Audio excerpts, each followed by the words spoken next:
Frères et sœurs, vous êtes-vous déjà demandé comment Dieu peut manifester sa présence dans les moments les plus désespérés? Aujourd'hui, je veux vous parler de ce qui s'est passé lors de la dévastatrice inondation qui a frappé Valence, une calamité qui a laissé derrière elle une traînée de destruction et de douleur. Des villages entiers submergés, des maisons détruites et des rues transformées en rivières de boue. Les images de cette tragédie nous ont brisé le cœur, nous montrant la force implacable de la nature et la fragilité de nos vies. Et pourtant, au milieu de ce scénario de désespoir, quelque chose d'incroyable s'est produit. Deux signes extraordinaires, deux miracles qui défient toute logique humaine, nous rappelant que la lumière de Dieu brille même dans les ténèbres les plus profondes. Aujourd'hui, je ne vous raconterai pas simplement une histoire, mais je vous apporterai un témoignage vivant de la puissance de Dieu au milieu du désespoir. C'est un signe que, même lorsque tout semble perdu, la miséricorde divine se manifeste de manière qui dépasse toute compréhension humaine. Restez avec moi, frères et sœurs, car ces signes nous montrent que la miséricorde du Seigneur ne nous abandonne jamais, même dans les tempêtes les plus sombres. Ces miracles nous invitent à réfléchir et à comprendre combien l'amour de Dieu pour nous est grand, même lorsque le monde semble s'effondrer autour de nous. Le Seigneur veille sur chaque instant de notre vie et nous protège dans les moments de plus grande détresse. Surtout en ces moments dramatiques, ces signes divins nous rappellent que nous ne devons pas craindre. Notre véritable vie est dans le royaume des cieux et nous ne devons jamais perdre cette foi. Ces miracles ne sont pas de simples coïncidences, mais soulignent comment le Seigneur est toujours présent, prêt à nous donner espoir et à nous tirer des eaux tumultueuses de la vie.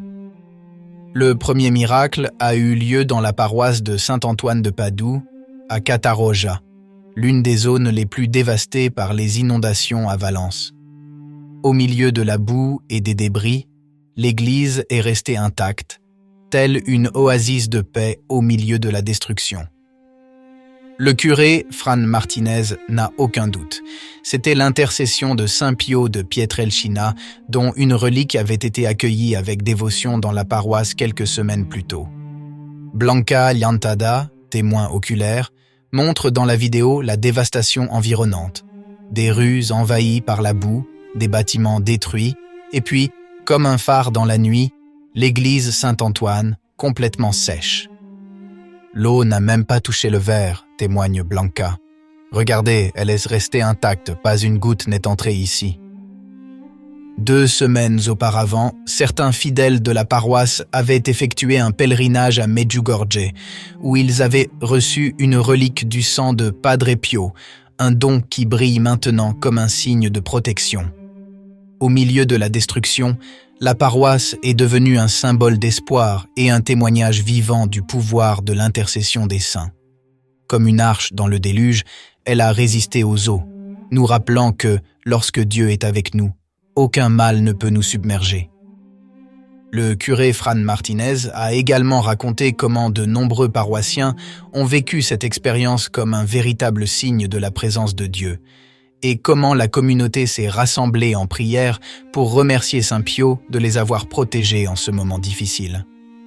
La relique du sang de Padre Pio, apportée avec foi et dévotion, semble avoir apporté une bénédiction spéciale, devenant un symbole de protection divine.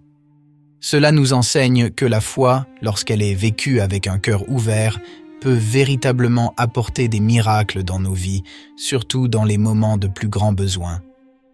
Mais un autre signe extraordinaire s'est produit pendant ces heures dramatiques.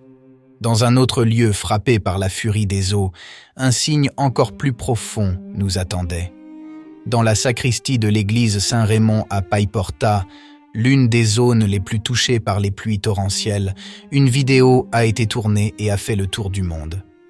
La vidéo montre le niveau que l'eau avait atteint à l'intérieur de la pièce, laissant une marque indélébile sur le mur.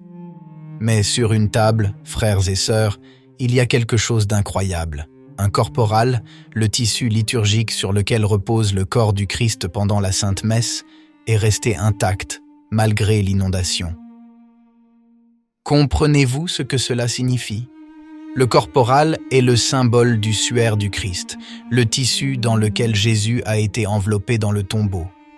Ce n'est pas un objet ordinaire, c'est un signe tangible de la présence réelle du Christ dans le Saint-Sacrement. Pourtant, alors que tout autour a été dévasté, le corporal est resté immaculé, pur, sec, comme si une main invisible l'avait protégé du mal. Frères, ceci est un signe qui ne peut être ignoré. L'eau a tout emporté, meubles, objets, murs. Mais pas le corporal, sur lequel le Christ se rend présent à chaque Eucharistie.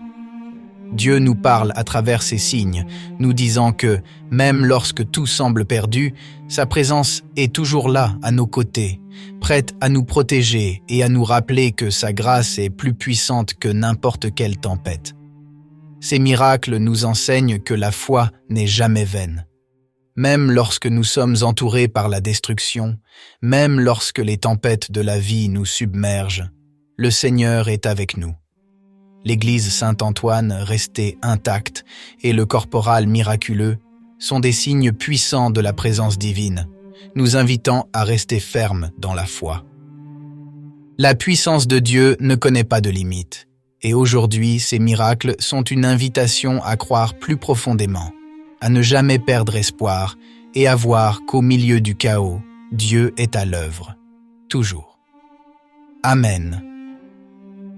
Frères et sœurs, si ce message a touché votre cœur, je vous invite à partager cette vidéo avec ceux qui ont besoin d'espoir et d'un signe de la présence de Dieu. Laissez un commentaire ci-dessous pour nous raconter vos expériences de foi et de miracles dans votre vie. Cliquez sur « J'aime » si cette vidéo vous a inspiré et, surtout, n'oubliez pas de vous abonner à la chaîne pour ne pas manquer d'autres contenus de foi et d'espérance. Ensemble, nous pouvons répandre la lumière du Seigneur dans le monde. Que Dieu vous bénisse.